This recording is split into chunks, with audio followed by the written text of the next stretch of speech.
Hello students, welcome to channel e online study time. बच्चों, आप लोग कैसे हो? स्वागत है आपका इस चैनल में। तो बच्चों, आज हम जो स्टार्ट करेंगे, आज आपका मोस्ट इंपॉर्टेंट क्वेश्चन, जो सबसे इंपॉर्टेंट क्वेश्चन होते हैं वो हम करेंगे मार्केट चैप्टर में, जो बीकॉम पास या ऑनर्स के फर्स्ट ईयर में काम आते हैं। तो आप लिख लीजिए, चैप्टर का नाम है मार्केट, जो आपका 30 मार्क्स का भी आ सकता है, 20 का भी आ सकता है, मिनिमम 15 का तो आएगा। चैप्टर का नाम है मार्केट एंड हम जिसके क्या कर रहे हैं, most important question. Most important question, तो मैं कुछ क्वेश्चन लिखवा रहा हूं, पहले आप उसको मेरे साथ लिख लीजिए। वही क्वेश्चन हम लोगों को करने हैं आज के इस वीडियो में। हम मिनिमम आज इसका पूरा चैप्टर के सारे इंपॉर्टेंट क्वेश्चन को कर लेंगे। देखिए, पहला क्वेश्चन है, लिखिए explain long run equilibrium under perfect competition. Long run equilibrium बताना है अंडर परफेक्ट कंपटीशन। ये हमारा फर्स्ट क्वेश्चन है जो आ सकता है आपका 15 मार्क्स में, इसमें हम कर लेंगे। ठीक है। जो हमारा दूसरा क्वेश्चन है वो आप देखेंगे कि इसमें लिखिए आप explain consumer and producer surplus under perfect competition और इकोनॉमिक एफिशिएंसी। ठीक है। आगे इसके साथ दूसरा पार्ट है हमारा, तो दूसरा पार्ट है वो आप देखेंगे। ठीक है, वो आप देखिए। अगला जो क्वेश्चन है इसी का, and also explain dead weight loss. इसका दूसरा नाम है सोशल कॉस्ट और इकोनॉमिक इनएफिशिएंसी। मतलब एक ही क्वेश्चन के जो इसके 3 पार्ट है, वो तीनों पार्ट देख लेना। नाम अलग अलग है और काम एक ही है तीनों का। और एक और नाम है मैक्सिमम प्राइस लेजिस्लेशन। तो क्या होता है कि अगर आप एक काम करेंगे, अगर आपको क्या करना है कि अगर तीनों चीज को, अगर आपको मान लो क्वेश्चन आता है and also explain dead weight loss, social cost और इकोनॉमिक एफिशिएंसी और मैक्सिमम प्राइस लेजिस्लेशन, तीनों का आंसर इसमें एक ही होगा, अलग अलग नहीं होगा। ठीक है। आगे आप लिखिए इसका अगला क्वेश्चन जो बहुत इंपॉर्टेंट है, तो आप देखिए, जो आना ही आना है पेपर में और आता ही आता है, आता ही आता है। लिखिए explain the long run supply curve of the industry. Long run में इसमें 3 केस होते हैं। 3 केस कौन से होते हैं? Increasing, decreasing, constant. और तीनों ही बहुत इंपॉर्टेंट है। जो मैंने आपको जो फर्स्ट वीडियो दिखाई थी ना, फर्स्ट वीडियो जिसका पार्ट 1 है, उसको जरूर देखना, क्योंकि इसमें जो तीनों क्वेश्चन है ना, उसमें जो 3 बातें बताई गई है, एबनॉर्मल प्रॉफिट, नॉर्मल प्रॉफिट और super normal, abnormal profit, normal profit और नॉर्मल लॉस, वो तीनों चीजें ही आपको हर चीज में इस पूरे बुक में ही आएगा। ठीक है ना, जो आपके मार्केट चैप्टर में। आगे जो एक और इंपॉर्टेंट क्वेश्चन है वो मैं बता रहा हूं, जो आता ही आता है इसमें। लिखिए आप, यह आपका मोनोपोलिस्टिक चैप्टर में आएगा, जो हमने वीडियो में तो देख ही चुके हैं। आगे हम कर रहे हैं इसके। लिखिए explain the long run equilibrium under monopolistic competition. Explain the long run equilibrium under monopolistic competition. Monopolistic competition. तो हम आगे चलते हैं। ये चौथा क्वेश्चन हो गया। अब 5वां क्वेश्चन की तरफ बढ़ते हैं और इसको आप लोग सब भी देखेंगे ढंग से। ठीक है ना, क्योंकि ये आप सबके पेपर के लिए बहुत इंपॉर्टेंट है। एक जो पक्का मतलब कि आना ही आना है 100%, इस क्वेश्चन को तो छोड़ना ही नहीं है किसी को, जिसमें मैं स्टार मार रहा हूं। लिखिए define access capacity and why every firm under monopolistic competition market do not prefer that excess capacity level। तो जैसे आप देख रहे हैं, मैं जो छठा क्वेश्चन लिख रहा हूं वो क्या है, explain the condition of dead weight loss under monopoly competition condition. तो ये मेरा छठा क्वेश्चन है जो आप स्क्रीन में देख पा रहे हैं। तो मैं अपने तोते की वजह से नहीं लिख पाया था ये क्वेश्चन, पर अब मैं लिख पा रहा हूं। तो explain the dead weight loss under monopoly competition मैंने लिख दिया, मोनोपोली कंडीशन सॉरी। तो आपको तीनों में डेड वेट लॉस मिलेगा, आपको परफेक्ट कंपटीशन में, और इन तीनों में से एक क्वेश्चन कंफर्म आना ही आना है। और एक और आप कर सकते हैं क्वेश्चन, बट इंपॉर्टेंट नहीं है। तो ये 12th के ऊपर बेस है टोटली क्वेश्चन, मैं थोड़ा बता दूंगा इसको क्या है। Define oligopoly market and explain it features. आप इसकी फीचर्स के बारे में भी बता सकते हैं, ओलिगोपोली एंड इट्स फीचर्स, ठीक है ना। एक ये क्वेश्चन बहुत इंपॉर्टेंट आप कर सकते हैं, ठीक है ना। तो ये जो जितने भी मैंने आपको क्वेश्चन बताए हैं, ये आपके जो चैप्टर है मार्केट उसके बहुत इंपॉर्टेंट ही है, आने ही आने हैं, जो आपके point of view, exam point of view से है, ठीक है। अब आपके टोटल 10 क्वेश्चन है, मैं 10 क्वेश्चन भी लिखवा देता हूं पूरे। 8वां क्वेश्चन है जो हमारा है वह explain the features of perfect, explain the features of perfect competition, ठीक है ना। ये एक इसका ये भी एक फीचर है, feature of perfect competition.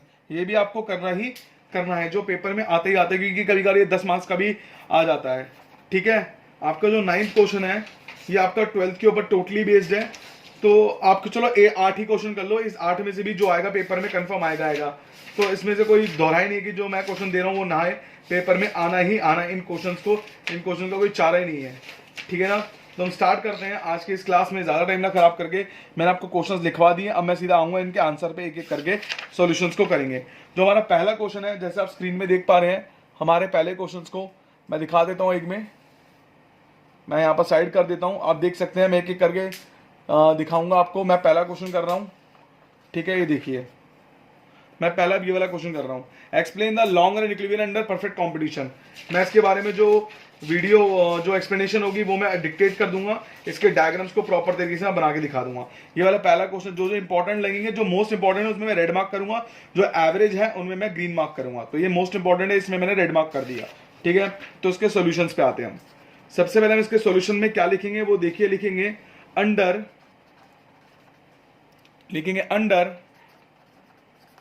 perfect competition, under perfect competition as firm are free to enter into industry। Perfect competition में क्या होता है, फर्म एंटर करती है, ठीक है, इंडस्ट्री, ठीक है, बिकॉज एग्जिस्टिंग फर्म, देखो मेरा तोता आ रहा है, आप देख सकते हैं, तोता देखो मुझे कैसे डिस्टर्ब कर रहा है। अब देखिए मुझे डिस्टर्ब बिल्कुल नहीं कर पाएगा। फर्म आर अर्निंग एबनॉर्मल, लिखने थे मिट्टू मुझे, एबनॉर्मल, ये ले firm are abnormal profit by the, Mittu देखो देख लिया आपने मुझे, मेरे तोता कितना डिस्टर्ब करता है। तो इस तोते को डिस्टर्ब मुझे बता दीजिए, इस तोते को और वीडियो बनाऊं कि नहीं मैं बनाऊं, ठीक है ना, क्योंकि देखो तोता मेरा पेन पूरा खा गया है, ठीक है ना। By the entry of this new firm abnormal profit of all the firm would be converted, ठीक है ना। जितनी भी फर्म की प्रॉफिट होती है वो अपने आप ही कन्वर्ट हो जाते हैं, ठीक है। The firm would be converted लिख दिया, रिपीट कर दिया, sorry, converted into normal profit, ठीक है ना, because price of the product would be, देखो छीनने की कोशिश कर रही है, decrease become equal to cost of production, ठीक है। तो मेरा कहने का मतलब यह है कि under perfect competition as firm are free to enter, perfect competition में कोई भी एंटर हो सकता है into industry, because existing firm are earning abnormal profit, जो पुरानी फर्म होती है वो एबनॉर्मल प्रॉफिट कमाती है, क्योंकि तब उस टाइम इतना कंपटीशन नहीं होता मार्केट में। By the entry of this new firm, जब जैसी इस फर्म में एंट्री होती है न्यू फर्म की, abnormal profit of all the amount will be converted into normal profit, जो एबनॉर्मल होता है फर्म का प्रॉफिट होता है वो कन्वर्ट हो जाता है नॉर्मल प्रॉफिट में, because price of the product would be decrease, price कम हो जाता है, because equal to the cost of production, जितनी कॉस्ट होती है। जैसा आप एग्जांपल आप समझ सकते हैं एक चीज का, पहले यूट्यूब में इतना कंपटीशन नहीं था, जितना सब्सक्राइबर गेन करने थे पुराने यूट्यूबर्स ने कर लिए। आजकल के टाइम में कंपटीशन इतना ज्यादा है कि हमें कंटेंट पे फोकस करना पड़ता है। पहले क्या होता था, लोग 2G में वीडियो देख रहे होते थे। तो यही बात है कि आज कॉम्पिटिशन की वजह से हम लोग काफी प्रॉब्लम फेस कर रहे हैं, ठीक है ना। तो ये मैंने इसका एक हिंट दे दिया, ठीक है। अब आपको जो इसका मेन डायग्राम है वो मैं बना के दिखा रहा हूं। आप मेन डायग्राम को देख सकते हैं। मेन डायग्राम मैं पिंक पेन से बना रहा हूं, आप देखिए। हाँ, आप क्या करेंगे, सबसे पहले एक इंडस्ट्री लिखेंगे ऐसे, और एक फर्म लिखेंगे, और दो एक्सेस प्लॉट करेंगे ऐसे सेम लेवल पे, ठीक है ना। तो एक ऐसे डिमांड बनाएंगे, ठीक है ना, एक ऐसे सप्लाई बनाएंगे। इस पॉइंट को इंटरसेक्ट को पी क्या बोलेंगे, ई, और इसको पी बोल देंगे।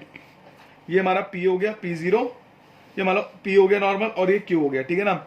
हम इसको आगे शिफ्ट कर देंगे। आपको पेपर में ऐसे नहीं करना है, पेपर में इसको ये वाली लाइन मिस कर देनी है, तो मैं यहाँ लिख देता हूँ पी, ठीक है ना।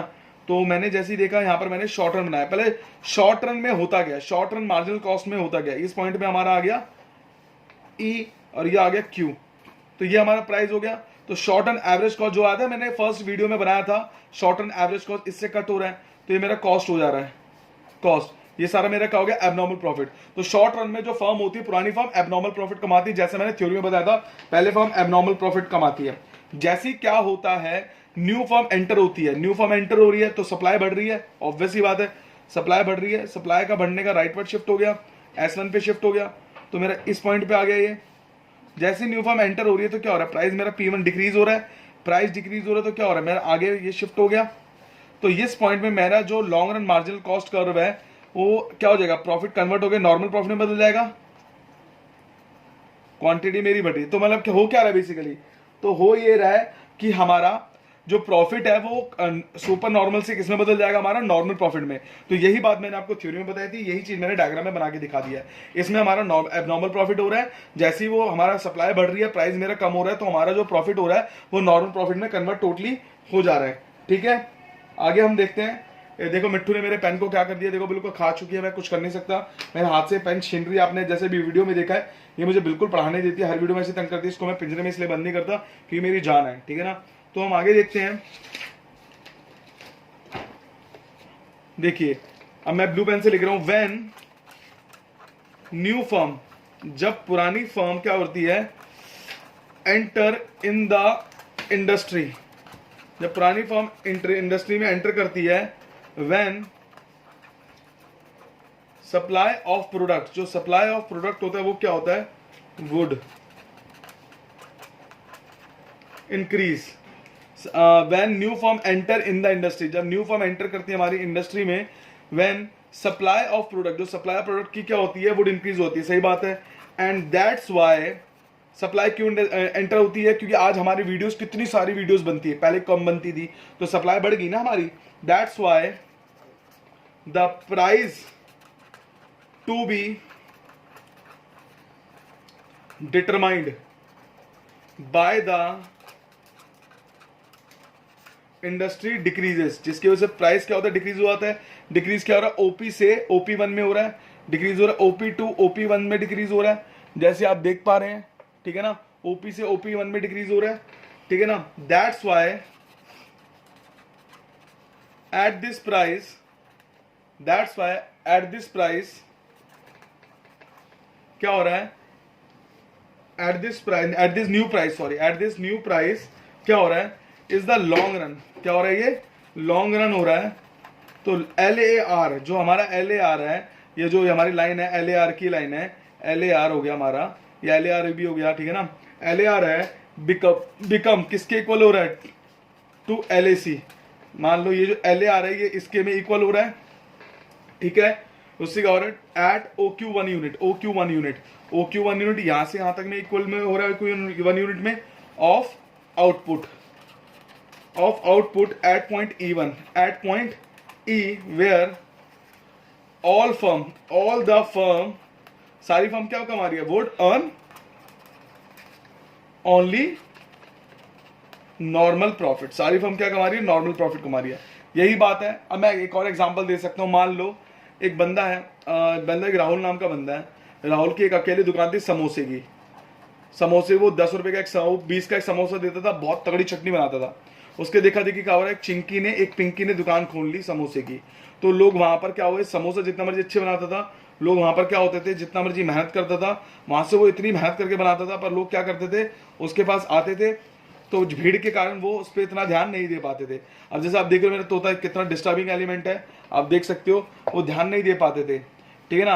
अब जैसे ही वो ध्यान नहीं दे पा रहे तो इसका मतलब क्या हो रहा है, एक मिनट को मैं तोते को साइड कर देता हूँ, ये मेरे से पेन छीन रहा है, मैं नहीं दे रहा, ठीक है ना। अब होता क्या था कि अब ये जो चिंकी और पिंकी है, अब चिंकी ने दुकान खोली तो क्या हुआ, चिंकी देती थी 20 का समोसा और ये भी 20 का समोसा दे सकता, स्टार्टिंग में इतने पैसे कमा गया। अब ये राहुल क्या करता था, ये जो समोसा है 15 रुपए का देना लग गया, कितने का, 15 का। क्यों, क्योंकि उसने सोचा कि मैं इनको क्यों सर्वाइव करने दूं मार्केट में। अब उसने इन दोनों को सर्वाइव करने नहीं दिया, इस चक्कर में रेट कम कर दी, क्योंकि एबनॉर्मल प्रॉफिट कमा चुका है, जिसकी वजह से चिंकी पिंकी को अपनी दुकान बंद करनी पड़ेगी, क्योंकि वो बियर नहीं कर पाई। क्योंकि चिंकी पिंकी ने भी 15 का कर दिया, चिंकी पिंकी ने 15 का कर दिया, राहुल ने 5 का कर दिया। अब ये 5 दोनों का तो नहीं कर सकते ना, क्योंकि ये बंदा एबनॉर्मल प्रॉफिट कमा चुका है, तो इसने इन दोनों को सर्वाइव नहीं करनी चाहिए। यही रीजन से क्या होता है, फर्म एंट्री तो करती है, एग्जिट भी उतनी ही तेजी से वो करती है। आप तोते को देख रहे हो, उसकी पूंछ बहुत लंबी है, देखिए तो कैसे चिल्ला रहा है। अभी चिल्लाता भी है, ये मिट्ठू मिट्ठू ही बोलते हैं, पर आप इस पर ध्यान मत देना, आप अपनी पढ़ाई पे बिल्कुल ध्यान देना, फोकस करना अपनी वीडियो पे, ठीक है। मैं अगला क्वेश्चन मैं कराता हूँ, ये मेरा क्वेश्चन हो चुका है। अब मैं अगला क्वेश्चन पे देखते हैं। क्वेश्चन ये था मेरा, देखिए, explain the consumer and producer surplus, एक मिनट हट जा बेटा, explain the consumer and producer surplus under perfect competition, explain consumer and producer surplus under perfect competition और इकोनॉमिक इनएफिशिएंसी। मतलब मुझे बताना है प्रोड्यूसर सरप्लस और कंज्यूमर सरप्लस के बारे में बताना है इस क्वेश्चन में, मैं आपको बताता हूं। अब देखिए, अच्छा, कंज्यूमर सरप्लस और प्रोड्यूसर सरप्लस क्या होता है उसके बारे में हम पहले पढ़ते हैं, देखते हैं।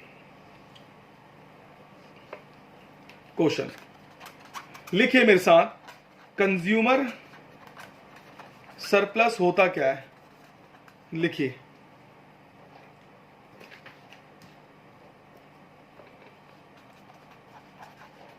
It is the difference between the price of product that consumer have willing to pay. ये एक ऐसा डिफरेंस है between price of the product, it is the difference between the price of the product के बीच में difference है, that consumer have willing to pay, and consumer की इच्छा होती है पे करने की, and what be actually pays. बल्कि सोचा 10 रुपए पे 8 रुपए किया है बार्गेनिंग करके, तो यही होता है, ठीक है ना। कंज्यूमर सरप्लस ये होता है, consumer, it is the difference between the price of the product, जो प्राइस होता है प्रोडक्ट का, that consumer have willing to pay, consumer जो विलिंग टू पे करता है, एंड व्हाट एक्चुअली पेज। तो consumer surplus is more, consumer surplus है क्या, कंज्यूमर सरप्लस इज मोर, ये किसके बारे में है, मोर when the difference between, when the difference between willingness and actually which is high। मतलब ऑब्वियस ही बात है, कंज्यूमर सरप्लस होता क्या है? Consumer surplus is more when the difference between, जो डिफरेंस होता है विलिंगनेस की और एक्चुअली की, जो हाई होगा वो ही पे करना पड़ता है, ठीक है ना, डिफरेंस होता है, ठीक है ना, हाई के वजह में। तो प्रोड्यूसर सरप्लस क्या हो गया?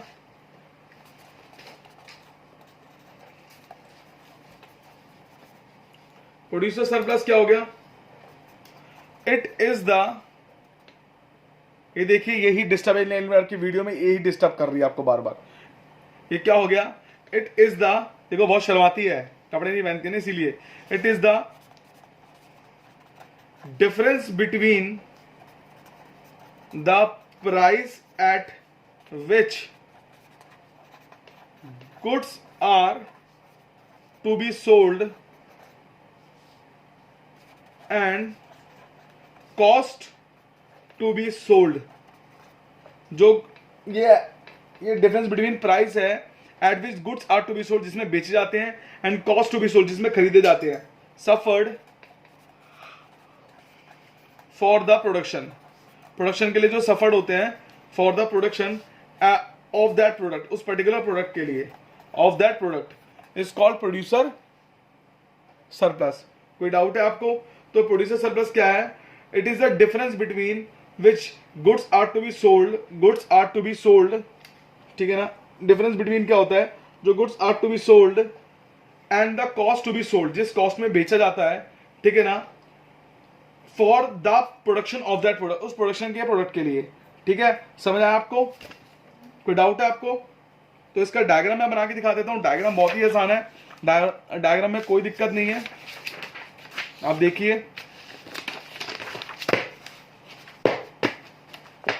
देखिए आप क्या होता है, एक्सेस प्लॉट कर रहा हूं, आप ऐसे एक्सेस प्लॉट करेंगे, ये आपके पी हो गया, ये आपका क्वांटिटी हो गई, ठीक है ना, ठीक है, ये आपका ऐसे हो गया, ये डिमांड हो गया और ये सप्लाई हो गया, ठीक है, ठीक है, डिमांड सप्लाई हो गया आपका, तो ये ई हो गया आपका। तो ये जो मैंने क्या करा, मैंने ऐसे एक लाइन, इसको इक्विलिब्रियम पे, मैंने इक्विलिब्रियम पे क्या करा, इसको ऐसे कर दिया, ये Q हो गया, ये P1 हो गया, ये Q1 ये P1 हो गया, ये हमारा बेसिकली हो गया पॉइंट, ठीक है ना। तो अब ये जो पॉइंट है हमारा, ये जो सेल्स पे टच हो रहा है, ये ऊपर वाला हिस्सा किसका है? ऊपर वाला कंज्यूमर का हिस्सा है और नीचे वाला प्रोड्यूसर का हिस्सा है, क्योंकि सप्लाई से रिलेटेड है। जब सप्लाई से रिलेटेड बात आती है तो प्रोड्यूसर सरप्लस, जब डिमांड से रिलेटेड बात आती है तो कंज्यूमर सरप्लस। कोई डाउट है आपको? तो ये जितना भी ऊपर वाला हिस्सा है कंज्यूमर का सरप्लस हो गया, नीचे वाला किसका हो गया? प्रोड्यूसर का हो गया। तो यही कंज्यूमर और प्रोड्यूसर सरप्लस के बारे में है। तो प्रोड्यूसर सरप्लस का डिफरेंस क्या होता है? Difference between price which good are to be sold, जिसमें हम गुड्स को बेचते हैं, and the cost to be sold, जिस कॉस्ट में लोग खरीदते हैं उस प्रोडक्ट को बनाने के लिए, इज कॉल्ड प्रोड्यूसर सरप्लस। समझ आ गया आपको? अब हम इसके आगे चलते हैं, इसके आगे कुछ बारे में, तो हम डायग्राम को एक्सप्लेन करते हैं। अब जैसे मैं बताता हूं, in the given diagram consumer surplus has willing to pay OP price. Consumer को क्या करना था? ओपी प्राइस देना था। ओपी, कंज्यूमर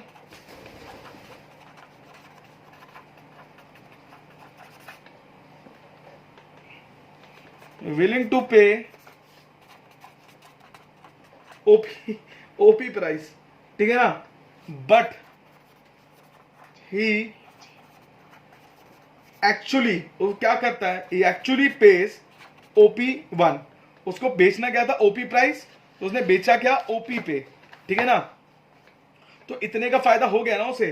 तो बट OP1 बेचा उसने, but he actually page OP1, सही बात है, price in order to consume OQ। अब उसको OQ को कंज्यूम करने के लिए क्या करना पड़ेगा? OQ1 को कंज्यूम करने के लिए क्या करना पड़ेगा? Therefore the area of triangle, the area of triangle P1 और E इस कंज्यूमर सरप्लस। जो एरिया ऑफ ट्रायंगल है वो ही हमारा क्या है? कंज्यूमर सरप्लस है। तो सही बात है, ये अज्यूम करा, ठीक है ना, ये उसको देना पड़ा, इतने हिस्से का उसका फायदा हो गया, इस कॉल्ड कंज्यूमर सरप्लस। कोई डाउट इसमें? सेम टू सेम क्या होगा? ओसी जो कॉस्ट था, मान लो जो क्या था OC, ये C है हमारा C, OC is the cost of production, इतनी हमारी कॉस्ट हुई प्रोडक्शन की, ठीक है ना, which is to be suffered by the producer, जो प्रोड्यूसर ने सफर किया। आप लिख लीजिए OC is the cost of production, OC is the cost of production which is to be suffered by the producer, which is to be suffered by the producer in order to produce goods, in order to produce OQ। क्या हुआ, producer को OC goods बनाने के लिए क्या हुआ, produce करने के लिए गुड्स को, उसको इतनी क्वांटिटी गुड्स बनाने के लिए OC कॉस्ट उसको फेस करना पड़ा, ठीक है। उसने बेचा कितने पे, OP1 पे, तो उसको इतना फायदा हो गया, इतना फायदा, तो इतना फायदा हुआ, उसको क्या बोलेंगे हम, प्रोड्यूसर सरप्लस। तो ट्राइंगल P1 C और E is the producer surplus. कोई डाउट आपको, बनाया OC पे, बेचा कितने पे, PC ट्रायंगल में जो पूरा है वो प्रोड्यूसर सरप्लस है। तो आपको समझ आ गया होगा कंज्यूमर सरप्लस और प्रोड्यूसर सरप्लस के बारे में। तो हम अगला क्वेश्चन करते हैं, तो इसी का पार्ट है, बी पार्ट है। बी पार्ट क्या हमारा, डेड वेट लॉस। ये बहुत जबरदस्त क्वेश्चन है, बहुत मजा आ गया इसको करने में, और ये कंफर्म पेपर में आना ही आना है, आप इसको छोड़ेंगे नहीं, सबको आपकी माँ की कसम है, इस क्वेश्चन को आप ढंग से करेंगे ही करेंगे, ठीक है। अब देखिए मेरे थोड़ी वीडियो में डिस्टर्बेंस होगी क्योंकि मेरा तोता बहुत डिस्टर्ब कर रहा है। आज मेरी मम्मी घर पे है, इसीलिए मम्मी नहीं है घर पे, इसलिए मुझे करना पड़ रहा है। तो अब देखिए, when under perfect competition price is to be determined, जो प्राइस क्या कर रहा है, डिटरमाइन कर रहे हैं, ठीक है, by the industry. When under perfect competition price is to be determined, ठीक है ना, by the industry is where some consumer are not willing to pay that price, हर बंदा वो प्राइस नहीं पे करना चाहता। देन गवर्नमेंट इंटरफेयर करती है, government interfere in the market. सही बात है, गवर्नमेंट को इंटरफेयर करना पड़ता है मार्केट में, एंड डिटरमाइंड, और वो डिटरमाइंड करती है कि उनके साथ धोखाधड़ी ना हो। किसके साथ, आपके कंज्यूमर के साथ कोई धोखाधड़ी ना हो। डिटरमाइंड इट्स मैक्सिमम प्राइस, उसकी मैक्सिमम प्राइस को डिटरमाइन करती है, which would decrease the consumer and producer surplus. मतलब जब गवर्नमेंट इंटरफेयर करती है तो उनका जो ट्रायंगल वाला हिस्सा है ना वो भी कम हो जाता है, एंड दोनों इज नोन एज, उसको हम बोलते हैं is known as dead weight loss या बाकी नाम। तो इस पॉइंट को समझने के लिए हम क्या करेंगे, मैं एक डायग्राम बना रहा हूं, उसको बिल्कुल ध्यान से देखना, वो बहुत ही ज्यादा इंपॉर्टेंट है आपके पेपर के लिए, बहुत ही इंपॉर्टेंट, आपको आएगा ही आएगा। अब हम देखते हैं, हम एक काम करेंगे, एक्सेस प्लॉट करेंगे बड़ा सा, मैंने रेड से कर दिया। ये हमारा हो गया डिमांड, ये हमारा हो गया सप्लाई। जैसे आपको पता है ये हमारा हो गया इक्विलिब्रियम वाला पॉइंट, ठीक है ना, ये हमारा हो गया ए। अब इसको बिल्कुल ध्यान से देखेंगे, बहुत मजा आएगा इसको करने में। मैंने क्या करा, अपना ब्लैक पेन उठाया, अपना ब्लैक पेन मतलब मैंने मार्कर वाला पेन उठाया, ठीक है बेटा। अब देखेंगे मैंने अपना ब्लैक स्केच पेन उठाया और मार्क कर दिया, ये प्राइस मैक्सिमम कर दिया गवर्नमेंट ने, जो है इंटरफेयर करी, गवर्नमेंट इंटरफेरेंस है, इंटरफेयर करी ब्लैक पेन से, ठीक है। क्या था कि पहले क्या था, गवर्नमेंट पहले ये पूरा कंज्यूमर सरप्लस था और ये पूरा प्रोड्यूसर सरप्लस था, ठीक है ना, ये पूरा वन था। अब मैंने क्या करा, जब गवर्नमेंट ने इंटरफेयर किया तो क्या हुआ, ब्लैक पेन से देखना ऐसा हो गया पूरा हिस्सा, ये Q1 हो गया, तो ये P1 हो गया, और ये हमारा प्राइस मैक्सिमम हो गया, पूरा इंटरफेयर हो गया हिस्सा करके, ये 1 हो गया, ये 2 हो गया, ये 3 हो गया, 4 5 6 ऐसे मैंने बांट लिए, 1 2 3 4 5 6, ठीक है ना। और ये E1 ले लिया, ये E2 ले लिया, ये मैंने E3 ले लिया। कोई डाउट है आपको, मैंने सिंपल से कॉन्सेप्ट करे। अब मैं ग्रीन पेन से देखूंगा कंज्यूमर सरप्लस का, पहले मैं देखूंगा, लिखना है मुझे कंज्यूमर सरप्लस के बारे में। आप देखिए सबसे पहले क्या था, consumer surplus before price maximum. Price maximum बताइए, जब कंज्यूमर सरप्लस था, जब प्राइस मैक्सिमम नहीं था, कंज्यूमर सरप्लस क्या था, पूरा डब्बा था 1 2 3, 1 + 2 + 3, ठीक है ना। गवर्नमेंट के आने के बाद आफ्टर, मुझे बताइए क्या था, 1 और 2, ये हिस्सा हट गया हमारा, देख सकते हैं आप, ये हिस्सा हमारा हट चुका है, ठीक है ना, 1 और 2।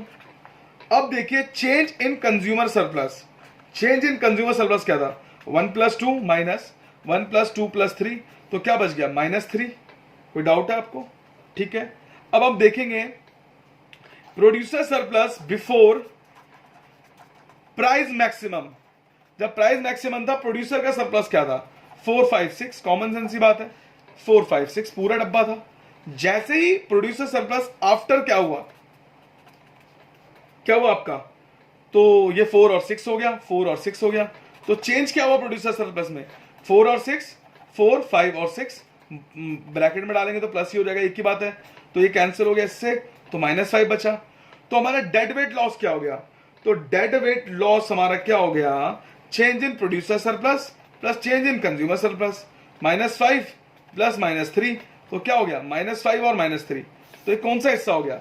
ये वाला हिस्सा हो गया, ये वाला ये हिस्सा क्या हो गया? Dead weight loss. ये गवर्नमेंट का हिस्सा हो गया, इसमें कोई किसी का इंटरफेरेंस नहीं होती है। ठीक है, आपको आप एक चीज को देखेंगे, कोई डाउट है आपको? ये आप देख सकते हैं, मैंने पूरा क्लियरली आपको बता रखा है। ये आपका डेड वेट लॉस कंप्लीट हो गया। आपका क्वेश्चन नंबर जो मैंने सेकंड था मैंने पूरा करा दिया है, इसमें कोई डाउट है ही नहीं आपका। मैं पानी पी रहा हूं, अभी पी लीजिए, 2 मिनट का आपका, 1 सेकंड का आपका ब्रेक है।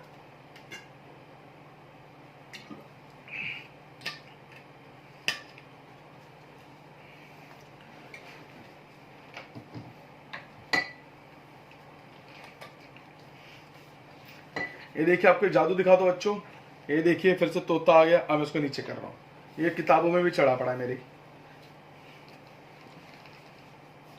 ये ऐसे ही करता है। अगला क्वेश्चन हम करते हैं, हमारा सेकंड क्वेश्चन हो गया है। इसको लगा मैं इसको पेन दे दूंगा, मुझे बहुत डिस्टर्ब करने आ गई है। ये हमने सेकंड क्वेश्चन कर लिया, ठीक है ना। ये इतना इंपॉर्टेंट नहीं था, पर इसका जो डेड वेट लॉस है वो बहुत इंपॉर्टेंट है। मैंने डेड वेट लॉस पे रेड मार्क कर रहा हूँ, वो आप देख लेना। मैंने इसको तोते की मांग भर रहा हूँ, भर दी, डिस्टर्ब कर रहा है इसीलिए। अगला क्वेश्चन है मेरा, काट लिया। अगला, explain the long run supply curve of the industry. ठीक है ना, अब मैं लॉन्ग रन सप्लाई कर्व करूंगा इंडस्ट्री का। देखिए थर्ड क्वेश्चन जो मैं कर रहा हूं, ये इसका जो पार्ट है वो मैं जो रेड मार्क से कर रहा हूं, वो आप देखेंगे कौन सा इंपॉर्टेंट है, वो बता रहा हूं। ये आपका इंक्रीजिंग वाला इंपॉर्टेंट है, कांस्टेंट वाला इंपॉर्टेंट है, डिक्रीजिंग वाला इतना नहीं है। इसको हम क्वेश्चन को डायग्राम से करेंगे, जो उसकी थ्योरी है वो काफी बड़ी है, तो थ्योरी मैं आपको डिक्टेट कर दूंगा, थ्योरी को आप देख लेना। पहले मैं डायग्राम के थ्रू समझाता हूं, ठीक है। चलो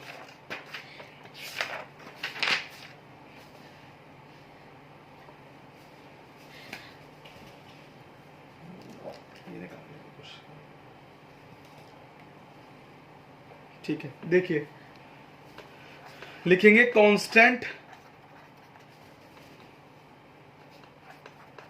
कॉस्ट इंडस्ट्री, ठीक है ना। तो आप कांस्टेंट कॉस्ट को समझने से पहले काम करेंगे, आप इसको लिखेंगे, ठीक है। देखिए लिखे, इन दिस इंडस्ट्री, मैं शॉर्ट नोट्स बना देता हूं। इन दिस इंडस्ट्री,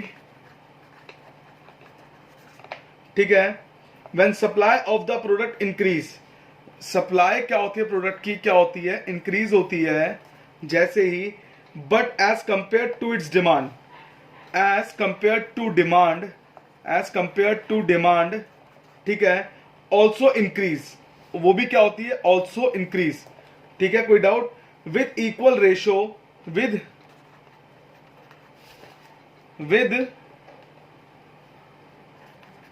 इक्वल रेशो, ठीक है, इक्वल रेशो के साथ इंक्रीज होती है, देन प्राइस रिमेन कांस्टेंट। क्या होती है? प्राइस क्या हो जाता है? रिमेन कांस्टेंट हो जाते हैं, ठीक है। As well as cost of production, मतलब क्या होता है, in this industry supply product increase as compare to its demand increase, ठीक है ना। डिमांड भी बढ़ती है इक्वल रेशियो से, जितनी सप्लाई बढ़ेगी उतनी हमारी डिमांड भी बढ़ेगी। देन प्राइस रिमेन कांस्टेंट, जो प्राइस होता है वो कांस्टेंट रहता है, as well as cost of production, ठीक है ना, वो भी क्या होती है हमारी, रिमेन कांस्टेंट रहती है, ठीक है। देयरफॉर जिसकी वजह से क्या होता है, देयरफॉर इट्स सप्लाई कर्व, जो क्या होती है हमारी supply curve remain same and parallel to X axis due to constant economies of scale.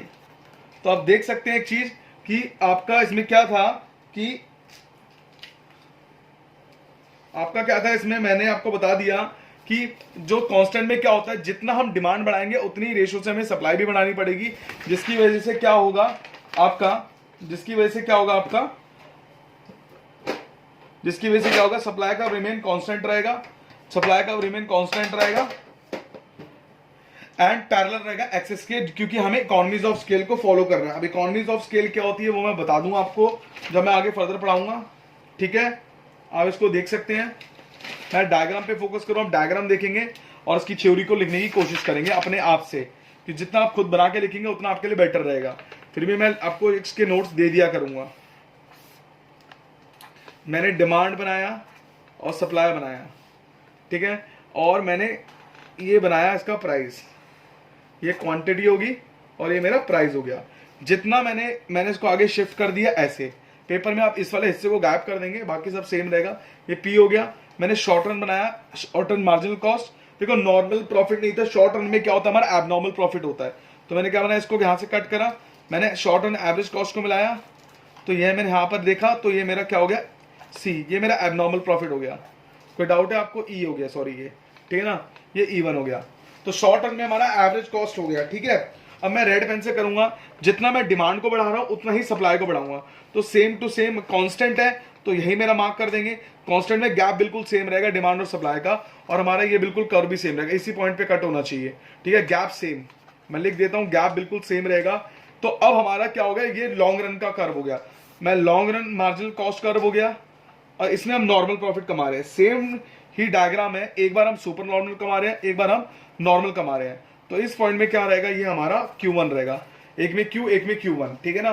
तो इसमें क्या शो करता है कि लॉन्ग रन में हमारी इकोनॉमी क्या, हमारी फर्म क्या कमाती है, लॉन्ग रन में हमारी फर्म क्या कमाती है, नॉर्मल प्रॉफिट, और शॉर्ट रन में एबनॉर्मल प्रॉफिट। वही वाला हिसाब है, पुराना एग्जाम्पल जो मैंने बताया था। तो आप थ्योरी को लिख सकते हैं। थ्योरी क्या लिखिए, industry was in equilibrium level of output, industry was in equilibrium level of output at point E, ठीक है, मैं लिख देता हूं, industry was in equilibrium level of output at point E where P is equilibrium price, where P is equilibrium price and Q is equilibrium quantity। P हमारा equilibrium price है और Q हमारी इक्विलिब्रियम क्वांटिटी है। At the same price, at the same price firm have abnormal profit. Firm क्या है, firm को abnormal profit हो रहा है, सही बात है, मैंने भी ये लिखा। जो एबनॉर्मल प्रॉफिट क्या हो रहा है, CPE1। कोई डाउट है आपको, नहीं है बच्चों। In the short run but when demand and supply both increase हो रहे हैं at the same level से increase हो रहे हैं at the same time also, at the same time, ठीक है ना। इक्विलिब्रियम जो होता है हमारा शिफ्ट होता है कहां पर, E1 पे। इक्विलिब्रियम शिफ्ट हो गया E1 पे, एंड क्वांटिटी क्या हो रही है हमारी, इंक्रीज हो रही है। क्या हो रही है, increases from Q to Q1, सही बात है, बिल्कुल क्वांटिटी बढ़ रही है। एट द टाइम, उस टाइम में फर्म को क्या हो रहा है, नॉर्मल प्रॉफिट। मैंने जैसे आपको डायग्राम में दिखाया था, ये रहा normal profit.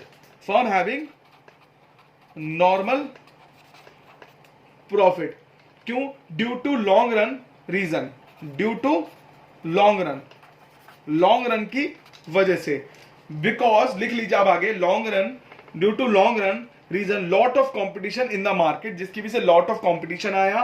Firm quantity will increases, firm की क्वांटिटी बढ़ती है। Long run firm quantity will increases from Q to Q1 and price constant, price constant रहेगा, क्वांटिटी हमारी बढ़ती ही रहेंगी, ठीक है। ओके, कोई डाउट आपको? इसका जो हमने कांस्टेंट वाला पार्ट कर लिया, अब हम करेंगे डिक्रीजिंग वाला पार्ट, जो अब आपका एक चीज रहेगा, आपको इसका मैं सेम थ्योरी आपको समझ आ गई है, थ्योरी सब में ही एक जैसी लिखनी होती है, कोई डिफरेंस नहीं होता।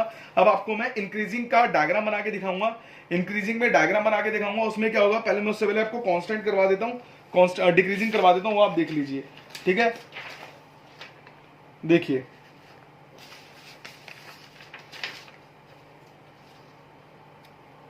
हाँ, देखिए अब decreasing cost industry, second decreasing cost industry, कोई डाउट? देखिए अब लिखिए, इन this industry supply of the seller, देख डिक्रीजिंग में क्या होता है, supply of the seller increases, increase होती है मोर देन डिमांड। ये बात का आपको ध्यान रखना है, ये आंखें गाड़ लो इस बात पे, देखो मैंने आंखें बनाई अंडे जैसी आंखें बनाई है, देख लेना, ये बात का ध्यान रखना है। In this industry supply of the seller increase more than the demand, मतलब सेलर के सप्लाई ज्यादा हो रही है डिमांड से, ये बात का बिल्कुल ध्यान रखना, ठीक है ना। और किसकी प्रोडक्ट की, of this product the price,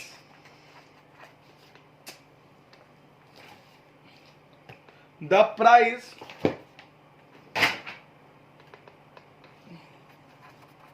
to be decrease, the price to be decrease in the market, which result to decrease in cost of product, जिसकी वजह से क्या होता है, decrease in the cost of product, and it happen because economies of scale, ये किसकी वजह से होता है, इकोनॉमीज ऑफ सेल की वजह से, to be received by the seller, to be received by the seller, ठीक है। When output level of the seller increases and increasing rate, where output जो लेवल होता है सेलर का इंक्रीज होता है with increasing rate, which is called, जिसको हम बोलते हैं, which is called increasing return to scale, जिसको हम बोलते हैं इंक्रीजिंग रिटर्न्स टू स्केल। कोई डाउट आपको इसमें? क्या है हम समझते हैं। डिक्रीजिंग कॉस्ट इंडस्ट्री कौन सी होती है वो मैं आपको बता देता हूं। इसमें क्या होता है कि जो हमारा जो सेलर होता है, जो इसमें जो टोटल जो पॉइंट होता है वो मैं आपको एक सेकंड में बता रहा हूं, एक सेकंड आप रुकिए।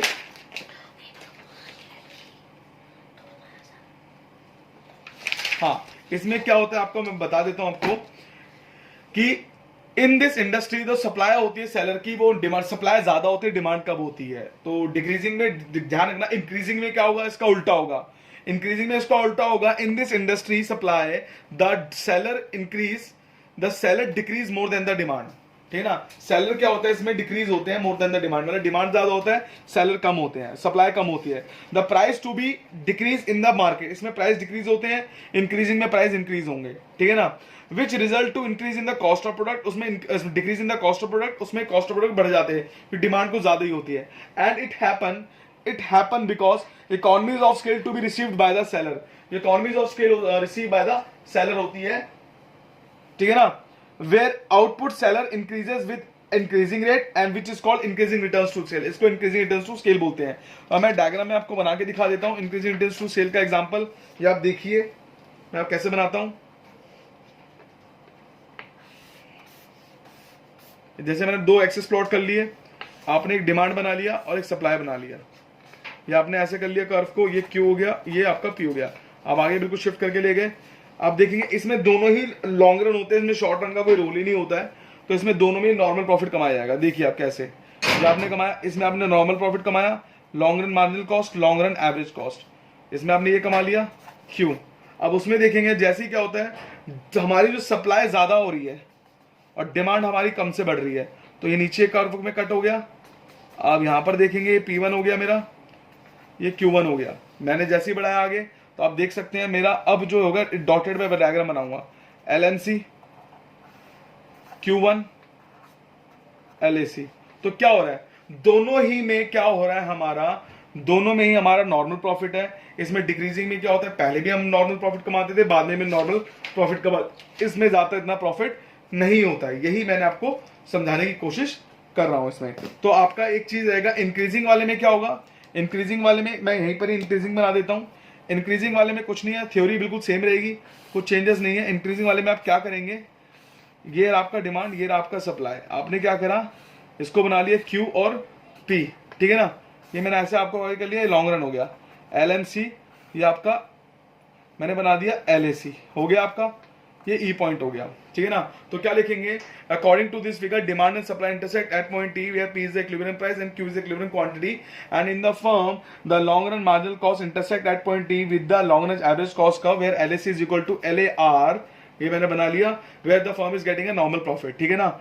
When the due to increasing cost industry the demand is greater than the supply, जिसकी वजह से क्या होता है, हमारा जो प्राइस हमारा P से P1 में शिफ्ट हो जाता है। मैं ग्रीन पेन से बना देता हूँ, सॉरी हाँ ब्लैक पेन से बना देता हूँ। जो डिमांड होता है हमारा शिफ्ट हो जाता है कहाँ से, P से P1 पे, जिसकी वजह से क्या होता है हमारा, हम जब लॉन्ग रन मार्जिनल कॉस्ट बनाते हैं इस पॉइंट में, यहाँ पर भी हम क्या कमा रहे होते हैं, नॉर्मल प्रॉफिट, नो लॉस वाली सिचुएशन। तो हमारा क्वांटिटी बढ़ रही होती है बट हमें इतना फायदा नहीं होता, जितने से प्राइस बढ़ती है उतने से हमारी क्वांटिटी बढ़ रही होती है, ठीक है ना। तो यही चीज इसमें मैंने बताई है, थ्योरी भी बिल्कुल सेम रहेगी। तो ये क्वेश्चन आपका बहुत इंपॉर्टेंट है, ठीक है ना। अगर हम नेक्स्ट क्वेश्चन की तरफ चलते हैं जो हमारा एग्जाम पॉइंट ऑफ व्यू से बहुत इंपॉर्टेंट है, अगर आपको इसकी थ्योरी चाहिए होगी तो मुझे कमेंट सेक्शन में बता देना, मैं आपको थ्योरी सेम टू सेम क्या करना, इसी थ्योरी को कन्वर्ट करके जहां इंक्रीज है वहां डिक्रीज कर देना, कुछ नहीं करना है। जहां इंक्रीज है वहां डिक्रीज, मतलब अपोजिट वर्ड्स को देखना है, तो आपका कांस्टेंट इंक्रीजिंग कॉस्ट इंडस्ट्री की थ्योरी आपकी बन जाएगी। डायग्राम मैंने यहां बना दिया है आपका, ठीक है। तो हम अपने अगले क्वेश्चन की तरफ चलते हैं। जो हमारा अगला क्वेश्चन है वो है, हम देख के बताते हैं, एक सेकंड के लिए आप देखेंगे। हमारे टोटल 3 क्वेश्चन हो चुके हैं, हम चौथे क्वेश्चन की तरफ चलते हैं। जो हमारा आप देखते हैं वो रेड पेन से टिक करूंगा कि नॉर्मल पेन से, वो अब देखते हैं। अब हम क्वेश्चन का नाम है explain the long run equilibrium under monopolistic competition. ये हमारा नॉर्मल क्वेश्चन है जो पेपर में आता ही आता है, तो मैं इसको रेड में मार्क नहीं कर रहा, इतना इंपॉर्टेंट नहीं समझता मैं इसे, फिर भी मैं इसको कराऊंगा। Explain the long run equilibrium under monopolistic competition, ठीक है, देखेंगे आप।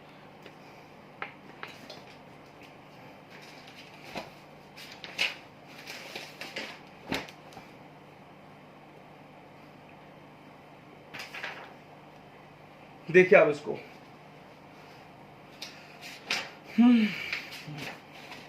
लिखिए आंसर नंबर 4।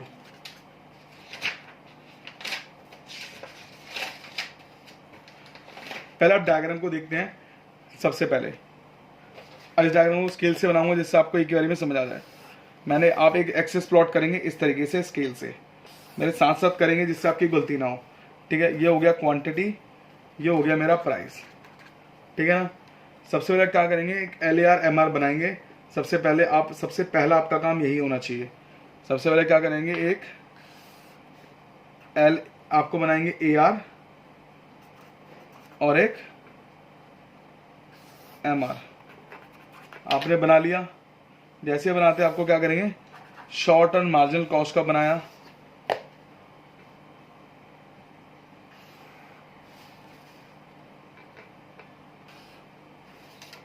ये P, ये Q, ये E, मैंने ये बना लिया। सिंपल सा, ज़्यादा मैंने कुछ नहीं करा, मैंने सिंपल सा बनाया। जिसमें मैंने क्या देखा, मैं अपना शॉर्ट टर्म को कट कर रहा हूँ ऐसे, मेरे शॉर्ट टर्म एवरेज कॉस्ट से मैंने कट करा,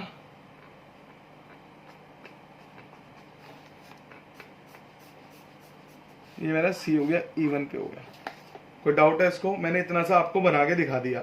अच्छा, अब जो मैं क्या करूंगा, मेरे को ये देखना है, अब मेरे को क्या करना है, मैं रेड स्केच पेन ले रहा हूँ, उसमें से मेरे को ये दिखाना है कि हमें किस तरीके से हमारा जो प्राइस होगा वेरी करेगा, कि लॉन्ग रन में है। ये तो पहली फर्म होगी जो सुपर नॉर्मल प्रॉफिट कमा रही है। अब इसको देखा देखी दूसरी फर्म भी आ गई। मान लो ये राहुल की फर्म थी जो समोसे बनाती थी। अब इसको देखा देखी काफी लोग आए, ये 20 का समोसा बेचता था। अब इसको देखा देखी काफी लोग और भी इन्वॉल्व हो गए इस बिजनेस में।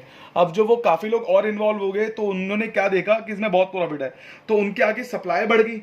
अब सप्लाई प्राइस की डिमांड तो उतनी है ना, कस्टमर तो उतनी है, तो उसने क्या करा, इसी प्राइस पे उन्होंने इसी प्राइस पे बेचना शुरू करा उस चीज को, तो वे लॉन्ग रन में उन्होंने काम करना शुरू करा। LAR, तो उन्होंने क्या देखा, लॉन्ग रन में भी प्रॉफिट बहुत ज्यादा क्या होता है वो देख रहे हैं, लॉन्ग रन में क्या होता है, ठीक है ना। अब लॉन्ग रन में देख रहे हैं तो ये रहा LMR, ठीक है ना। अब लॉन्ग रन में देखा, अब क्या देख रहे हैं इसमें, हमारा एबनॉर्मल प्रॉफिट है, नो प्रॉफिट नो लॉस वाली situation, long run marginal cost, ठीक है ना। अब इसमें यहां पर ये रहा हमारा हमारा क्या हो रहा है, हम लोग देखेंगे नो हमारा सिचुएशन क्या आ रही है इसमें, हमें वो देखना है, ठीक है। अब ये देखिए, ये हमारे क्वांटिटी है, ये रही, ये Q1 है, क्वांटिटी बढ़ रही है, प्राइस हमारा कम हो रहा है, सही बात है बिल्कुल, प्राइस हमारा कम हो रहा है, P1 हो रहा है।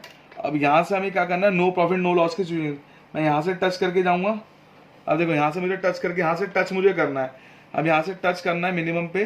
अब हमें क्या करना है, बेसिकली मिनिमम पे अपने प्राइस को रखना है, जो कट करना है MC को मिनिमम पे कट करना है, प्राइस को टच कर दिया, इसको मिनिमम पे कट कर दिया, मिनिमम पे कट करके उसको LAC को ले गया, मिनिमम पे कट करना है इसको, ठीक है ना। अब ये हमारा E2 हो गया, कोई डाउट है इसको, तो हमने ये करके दिखाया कि हमारा जो रेड वाला जो निशान है वो लॉन्ग रन का कर्व है, कि किस तरीके से हम लेके जा रहे हैं, मिनिमम इसको मिनिमम पे कट करेंगे, इसको टच करेंगे, ये हमारा नो प्रॉफिट नो लॉस की सिचुएशन आ गई है, ठीक है।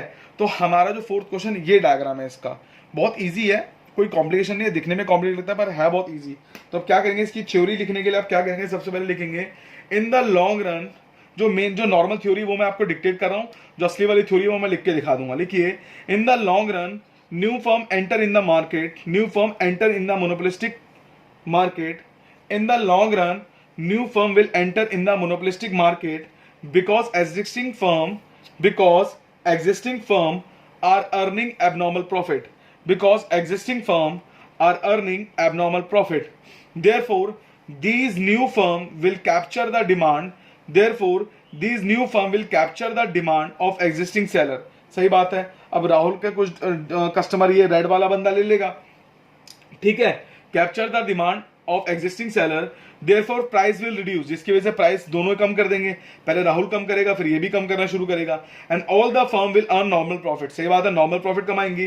वे long run average revenue is equal to long run average cost कब, सही बात है, long run AR is equal to long run average cost होगा, दोनों होगा, AR इक्वल टू ये वाला पॉइंट बता रहे हैं, AR equal to long run average revenue is equal to long run average cost, दोनों इक्वल हो जाएंगे, कोई दोहराने की बात नहीं है। तो आगे चलते हैं, जो थ्योरी लिखेंगे वो क्या है, in the short run when firm will earning normal profit by selling OQ units of output where AR is more than AC, when new firm enter in the market, when new firm enter in the market, both AR and MR, जो दोनों AR और MR होगा वो कहां shift हो जाएगा, both AR and MR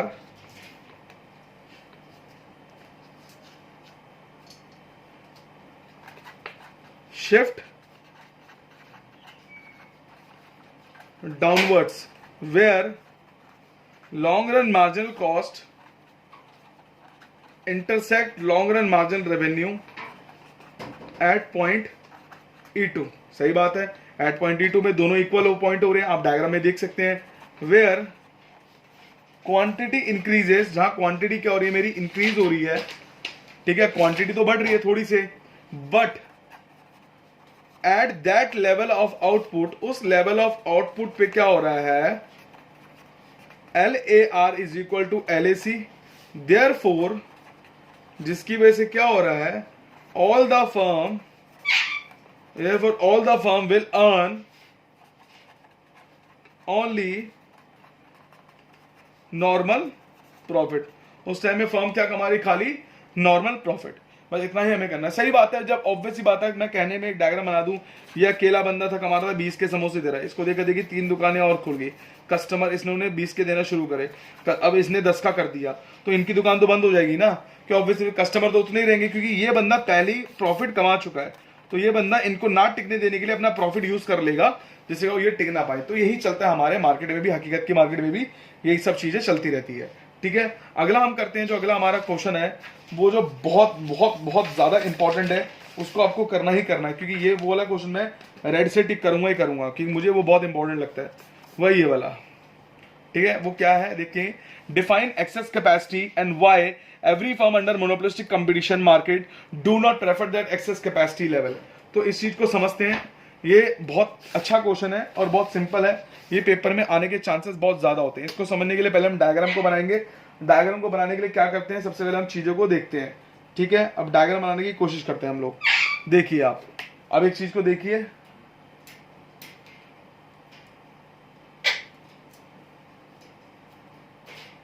ठीक है, अब डायग्राम को बनाने के लिए मैं क्या करता हूं, मैं एक चीज को नोटिस करता हूं, उस चीज को आप देखेंगे डायग्राम कैसे बनता है। ठीक है, देखिए आप, मैं कॉपी पेन निकाल दीजिए। देखिए आप, सबसे पहले आप क्या,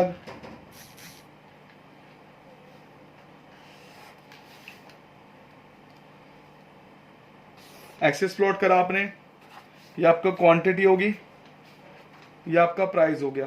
ठीक है, आप काम करेंगे, फ्लैटर का बनाएंगे, मोनोप्लास्टिक है, फ्लैटर बनाएंगे, स्टीपर नहीं बनाएंगे आप।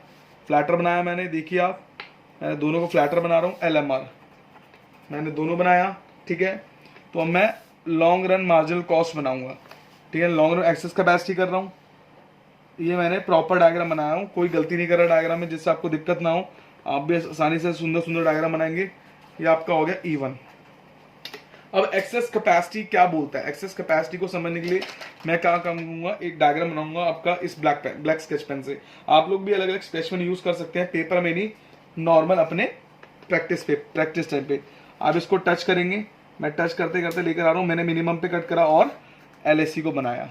तो ये चीज है, एक्सेस कैपेसिटी क्या बोलता है, ये वाला हिस्सा देखो, मैं ग्रीन मार्क से कर रहा हूं, ये वाला हिस्सा, ये वाला हिस्सा, ये कि पहले क्या होता है मैं समझा देता हूं। यहां तक तो ठीक है, यहां तक नो प्रॉफिट नो लॉस कमा रही है, जैसे जैसे आगे जाते जा रही है, देखो गैप, ये वाला गैप तो कंपनी झेल लेगी। अब ये जो इतना सारा गैप है, ये वाला गैप नहीं झेल पाएगी कंपनी, यहाँ पर कॉस्ट हमारी ज्यादा है, रेवेन्यू हमारा कम है, तो ये एक्सेस कैपेसिटी लेवल है यहां तक। ये यहां के बाद से, इसके बाद से कंपनी अपना प्रोडक्शन बनाना कम कर देती है। ठीक है, कि ये जो लेवल है बीच का, इसको बोलते हैं एक्सेस कैपेसिटी, कि इसके बाद से कंपनी अपनी चीजें बनाना बंद कर देती है, कि कंपनी को लगता है कि E2 के बाद से अगर हम चीजें बनाना शुरू करेंगे तो हमारे लिए वर्थलेस है। जैसे ही उनके लिए वर्थलेस होगा तो ऑटोमेटिकली क्या हो जाएगा, उनके कंपनी में लॉस होना शुरू हो जाएगा। ठीक है, तो इसकी थ्योरी हम लिखते हैं, थ्योरी को लिखने के लिए काम करेंगे, आप पेन का इस्तेमाल करेंगे और लिखना शुरू करेंगे। ठीक है ना, अब देखिए इसका मतलब क्या है, it is the difference between cost minimization in the output and equilibrium level of output। सही बात है, इसका मतलब होता है ये डिफरेंस बिटवीन है किस चीज का, डिफरेंस में minimization in the output and equilibrium level of output, ये इन दोनों का मिनिमाइजेशन होता है। तो इसमें क्या करना पड़ता है, अंडर मोनोपोलिस्टिक कंपटीशन में, अब लिखिए थ्योरी मेरे साथ, under monopolistic competition firm in the long run would not prefer that level of output। जो फर्म होते हैं लॉन्ग रन में वो प्रेफर नहीं करते ऐसे लेवल ऑफ आउटपुट का, because at this level of output, इस लेवल ऑफ आउटपुट पे क्या होता है वो मैं बता रहा हूं, LAC is more than LAR। सही बात है, LAC ज्यादा होता है LAR से, जैसे मैंने आपको समझाया, यहां पर इसमें LAC ज्यादा है LAR से, ये कम है, तो जिसकी वजह से क्या होता है, LAC is more than LAR। तो like in given diagram OQ is the excess capacity level, sorry, QQ1 is the excess capacity level where firm LAC is more than LAR। इतनी सी बात है। ये क्वेश्चन आपका 10 मार्क्स का आता है paper में, आप इसको कर सकते हैं बहुत आसानी से, इसमें ज़्यादा कोई टेंशन की बात नहीं है। ये बहुत इंपॉर्टेंट क्वेश्चन है, जैसे मैंने आपका रेड मार्क करके दिया है। अगला क्वेश्चन जो हमारा हम देखते हैं, तो हमारा 6th क्वेश्चन है, explain the dead weight loss under monopoly condition. Monopoly में डेड वेट लॉस कौन सा होता है? अब हमने मोनोपोली का डेड वेट लॉस करेंगे, हमने मोनोपोलिस्टिक का तो डेड वेट लॉस नहीं किया क्योंकि उसमें होगा ही नहीं, तो है नहीं, तो करेंगे कैसे? हम मोनोपोली का जरूर करेंगे, मोनोपोली का होगा, इसलिए हमें मोनोपोली का करना है। चलो देखते हैं। अब हम अगला हम क्वेश्चन शुरू करते हैं। ये क्वेश्चन आपका बहुत इंपॉर्टेंट है, मोनोपोली वाला, इसको आपको करना है, तो आप देख सकते हैं। अगर आपका मोनोपोलिस्टिक का भी आता है तो दोनों सेम ही है, वो कोई इशू नहीं है दोनों। ये आपका रेड पेन से कर रहा हूँ, ये आना ही आना है। देखो मेरा रेड पेन ना मिल नहीं रहा है, तो आप इसको मोस्ट इंपॉर्टेंट आप देख सकते हैं, करना ही करना है। ढूंढता हूँ, चलो ये रहा, मिल गया। रेड पेन से कर रहा हूँ, इसको करना ही करना है, और ये आना ही आना पेपर में, ठीक है। और ओलिगोपोली के फीचर्स मैं ओरली आपको बताऊंगा, परफेक्ट कॉम्बिनेशन के फीचर्स भी ओरली बताऊंगा। 2 पॉइंट है जो इकोनॉमीज ऑफ स्केल, उसको मैं नेक्स्ट वीडियो में डालूंगा, जो पेपर में इतना आता नहीं है, फिर भी आपको करना है economies of scale and diseconomies of scale, वो मैं नेक्स्ट इंपॉर्टेंट क्वेश्चन में डाल दूंगा डिमांड के साथ। तो अगला जो मैं आपका टॉपिक कराऊंगा, इंपॉर्टेंट क्वेश्चन दूंगा डिमांड के, वो आपको करने ही करने हैं, ठीक है ना। डिमांड का एक ऐसा चैप्टर है जो बहुत ईजी भी है और बहुत कॉम्प्लिकेटेड भी है, दिखने में लगता है ऐसा, ठीक है। चलो हम देखते हैं हमारा क्वेश्चन नंबर क्या है, आंसर नंबर 6। देखिए अब ये बहुत आसानी से करेंगे, अच्छी तरीके से। अगर मैं इसका मोनोपोलिस्टिक का बनाना चाहूँ, मैं दोनों बना के दिखा दूंगा आपको, पर ज्यादातर पेपर में मोनोपोली आता है, मोनोपोलिस्टिक भी कर लेना आप, मैं आपको करवा देता हूँ, पर आप दोनों करके ध्यान रखना, दोनों ही आ सकते हैं पेपर में, पर ज्यादा जो चांसेस होते हैं वो आपके मोनोपोली के होते हैं। पर है दोनों एक ही, कुछ नहीं है। एक में कर्व बैठा होता है, एक का कर्व खड़ा होता है, बस यही फर्क है, ठीक है। देखिए मैंने इसको खड़ा बना दिया, इसका खड़ा है कर्व और उसका बैठा हुआ होगा, ये एमसी हो गया। अब देखिए एमसी मार्जिनल कॉस्ट होता है, क्योंकि गाली नहीं है बच्चों, अभी हम सर ना सरगंदी बातें कर रहे हैं, ये गाली नहीं है, ये है मार्जिनल कॉस्ट, ठीक है। ये आप देख सकते हैं, मैंने ऐसे बना दिया। ये हो गया हमारा E1, ये हो गया हमारा E0, ठीक है। ये हो गया हमारा P। जहाँ से हमारा कट हो रहा है, मैंने क्या करा, उसको MC को कट कर दिया, यहाँ से मैंने सिंपल तरीके से बना दिया, मैंने ज़्यादा कुछ इसमें कुछ ज़्यादा प्रॉब्लम क्रिएट नहीं करी। अब यहाँ देखते हैं कि क्या हुआ, मैंने इस तरीके से बनाया, ये हमारे जहाँ से कट हो रहा है AR और जहाँ पर MR MC इक्वल टू हो रहे हैं, वहाँ पर मैंने इक्विलिब्रियम को कर दिया। अब मैंने क्या देखा, यहाँ पर हमारे पॉइंट कट हो रहा है, जिस पॉइंट में हमारा AR हमारा MC को कट कर रहा है, ये जो AR हमारा MC को कट कर रहा है, उसको मैंने गवर्नमेंट का प्राइस मैक्सिमाइजेशन कर दिया, गवर्नमेंट ने प्राइस मैक्सिमम कर दिया, P मैक्सिमम गवर्नमेंट का प्राइस, ठीक है ना। अच्छा नीचे वाला हिस्सा किसका है, सारा नीचे वाला किसका है, नीचे वाला सारा का सारा किसका है, प्रोड्यूसर का, ऊपर वाला सारा का सारा कंज्यूमर का है। तो आप ये देख सकते हैं कि A ये पूरा, अब इसको A जो मैंने बनाया वो क्या बनाया, A पूरा बना दिया, ठीक है। अब आप ये देख सकते हैं कि इसको जो मैं बना रहा हूं B C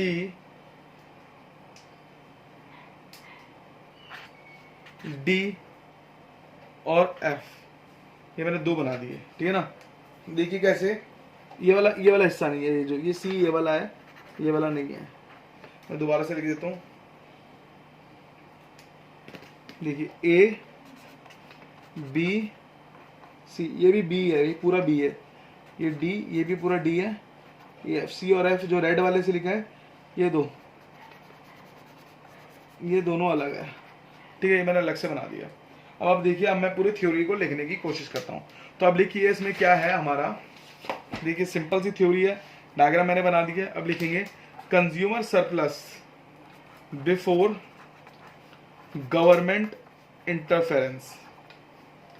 पहले जब गवर्नमेंट नहीं थी तो हमारा प्राइस क्या था, ये आया था, खाली ए था, ठीक है ना। Consumer surplus after government interference, जैसी गवर्नमेंट आई तो ये A B C हो गया, मेरा A B C हो गया। तो चेंज इन CS क्या हो गया, ए बी सी, तो कितने गया सी, ये नहीं लिखना बेटा, ये कैंसिल हो गया, ये हमारा हो गया बी सी।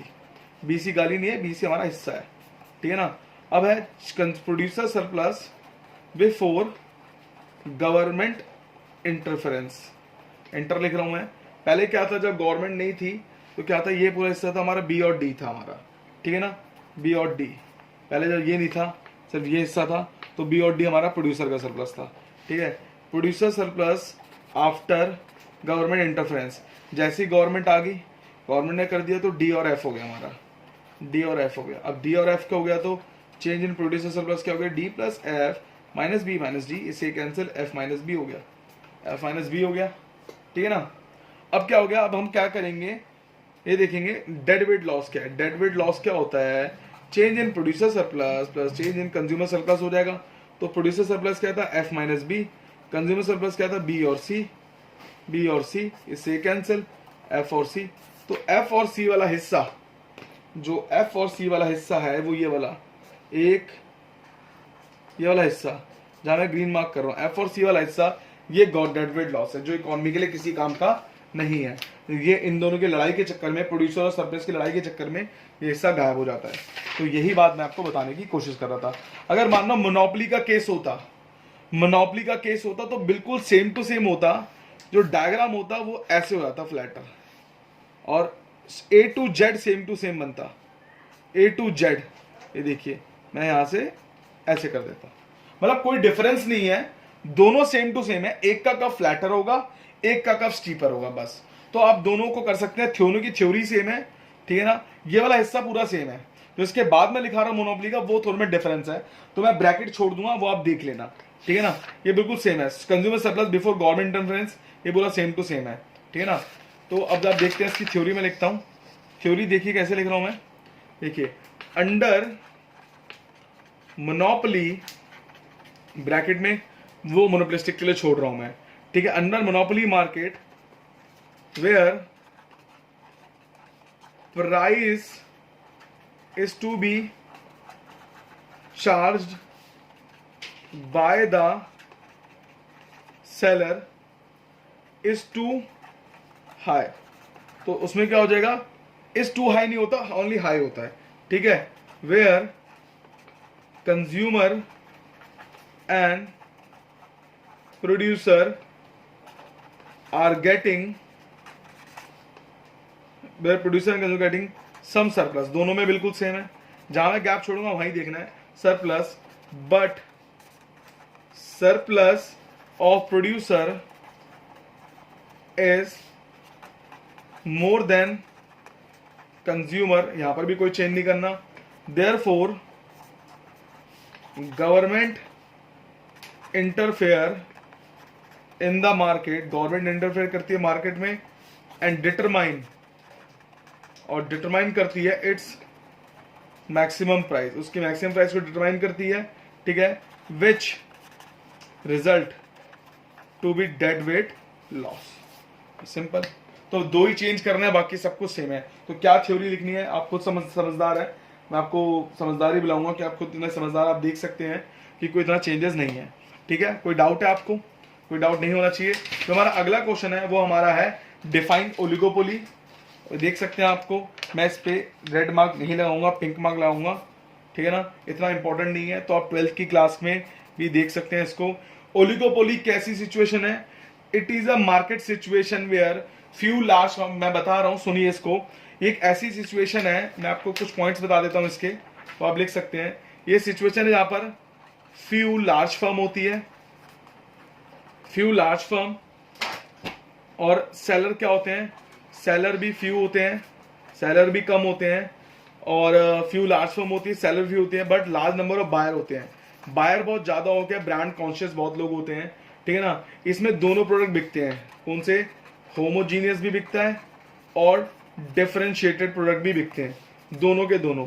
इसके फीचर्स क्या है, पहला म्यूचुअल इंडिपेंडेंस, ये सारे ब्रांड के लोग एक दूसरे से बात करके सारी प्रॉब्लम को सॉर्ट आउट करते हैं। जैसे under oligopoly market all the firm are mutually interdependent, एक दूसरे से इंडिपेंडेंट होते हैं upon each other in order to determine price, अपने प्राइस को भी डिटरमाइन कर सके। अब प्यूमा जो है प्यूमा क्या करेगा, एडिडास से सलाह मशवरा करके, इनकी बहुत बड़ी कंपनीज होती हैं, ये लोग क्या करते हैं एक दूसरे मिलकर प्राइस को डिटरमाइन करते हैं कि ये होमोजेनियस प्रोडक्ट बिकते हैं। अगर ब्रो प्यूमा के जूते 5,000 के होंगे तो एडिडास की भी उसके आसपास के होंगे, ये नहीं 25-30,000 के कर देगा वो, ठीक है ना। तो एक आसपास म्यूचुअल एक दूसरी प्राइस को, जैसे आप देख सकते हैं कि आप जो सेकंड पॉइंट है वो हमारा इंटर डिमांड डिमांड कर्व है। इंटर डिमांड कर्व है, इसका मतलब क्या होता है कि बेसिकली जो हमारा ओलिगोपोली कर्व में क्या होता है, स्टार्टिंग का जो हमारा होता है मोर इलास्टिक होता है और उसके बाद का हमारा लेस इलास्टिक होता है। जैसे आप देख सकते हैं वीडियो में मैंने डायग्राम बना रखा है कि सेकंड पॉइंट है इंटर डिमांड कर्व। इस पॉइंट में ऐसा क्या होता है कि जो हमारा ओलिगोपोली जो कर्व होता है वो ड्रॉन करते हैं और कंपटीशन के हिसाब से, जो अपर पोर्शन होता है मोर elastic and lower part is less elastic, that's why इसकी जो शेप होती है हम डिटरमाइन नहीं कर सकते कभी भी, ठीक है। अब जो इसका थर्ड पॉइंट है वो हमारा प्राइस रिजिडिटी के ऊपर है। प्राइस रिजिडिटी का मतलब क्या होता है कि कभी इसका प्राइस कभी चेंज ही नहीं होता है, वो बिल्कुल सेम टू सेम रहता है। और जैसे मान लो जैसे मॉल में हम कभी जाते हैं कि कपड़े लेने, तो प्राइस चेंज नहीं होता ना, डिस्काउंट गिवन होता है, तो जब प्राइस चेंज ही नहीं होता है इसका मतलब क्या है कि जो प्राइस रहेगा वो फिक्स रहेगा, कभी चेंज नहीं होगा। इसीलिए क्या होता है इसमें फ्रीक्वेंटली हम लोग सेलर क्या होता है प्राइस ना बढ़ाते ना घटाते, वो कभी चेंज नहीं रहता है। तो जो हम अगला जो लास्ट क्वेश्चन करेंगे हमारे आज की वीडियो का, वो जो हमारा लास्ट क्वेश्चन है वो है बिल्कुल परफेक्ट कॉम्बिनेशन के फीचर है। परफेक्ट कॉम्बिनेशन के फीचर क्या है, सबसे पहले हम परफेक्ट कॉम्बिनेशन की डेफिनेशन पढ़ेंगे। Perfect combination can be defined as it is a large number of buyer and seller. ये जो हमारा लास्ट क्वेश्चन है वो पेपर में पक्का आता है ज्यादातर फर्स्ट ईयर में, तो जो बच्चे 12th में उन्होंने पढ़ा होगा इस क्वेश्चन को, ये रहा फीचर्स ऑफ परफेक्ट कॉम्पिटिशन। तो क्या है इसमें देखिए, large number of buyer and seller. Perfect competition is a market situation where large number of buyer and seller buying and selling क्या करते हैं, homogeneous product। homogeneous मतलब same product, identical product at a uniform price, at a uniform price. Uniform price का मतलब क्या होता है, एक जैसे प्राइस, कभी चेंज नहीं होते, ठीक है ना। तो इसके बारे में हम आगे करते हैं, इसके जो फीचर्स है वो पढ़ेंगे। फीचर्स क्या है, पहला जो फीचर है डेफिनेशन के अंदर मिलेंगे, large number of buyer and seller. तो ऑब्वियस सी बात है, तो large number of buyer and seller होता है, कम इन टच होता है with each other for buying and selling of commodities, ठीक है ना। अगला है होमोजेनियस प्रोडक्ट। भैया ऑब्वियस सी बात है परफेक्ट कंपटीशन में एक जैसे प्रोडक्ट ही मिलते हैं, अलग अलग नहीं मिलते, इसीलिए होमोजेनियस प्रोडक्ट होते हैं और उनके प्राइस भी सेम होते हैं। थर्ड जो पॉइंट है absence of substitute good. Absence of substitute good, इसमें सब्स्टिट्यूट गुड नहीं मिलता।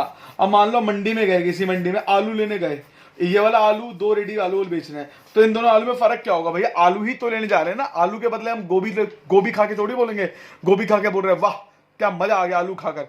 तो आलू का स्वाद आलू देगा, गोभी का गोभी देगा, दोनों अलग अलग थोड़ी है, दोनों अलग अलग है, सॉरी सेम थोड़ी है। तो इसीलिए एब्सेंस ऑफ सब्स्टिट्यूट गुड होता है, आलू की जगह कोई और नहीं ले सकता, गोभी की जगह कोई और नहीं ले सकता, दोनों सेम रहते हैं, ठीक है। सब्स्टिट्यूट गुड कौन से होते हैं, अगर आपको सब्स्टिट्यूट गुड के बारे में जानना है तो मैं नेक्स्ट वीडियो डिमांड की बनाऊंगा, जिसमें आपको सब्स्टिट्यूट गुड के बारे में बताऊंगा। सबसे पहले उसका बेसिक कराऊंगा, उसके बाद मैं सब्स्टिट्यूट गुड के बारे में बताऊंगा, ठीक है। अगला पॉइंट है industry is a price maker and firm are price taker.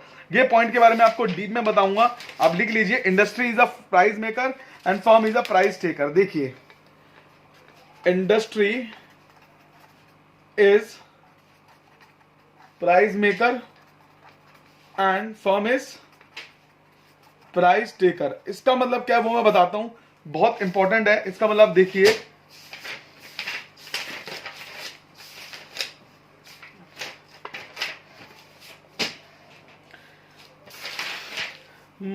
हाँ, अब देखिए इसमें जो इंडस्ट्री जो होती है वो क्या करती है, प्राइस मेकर होती है।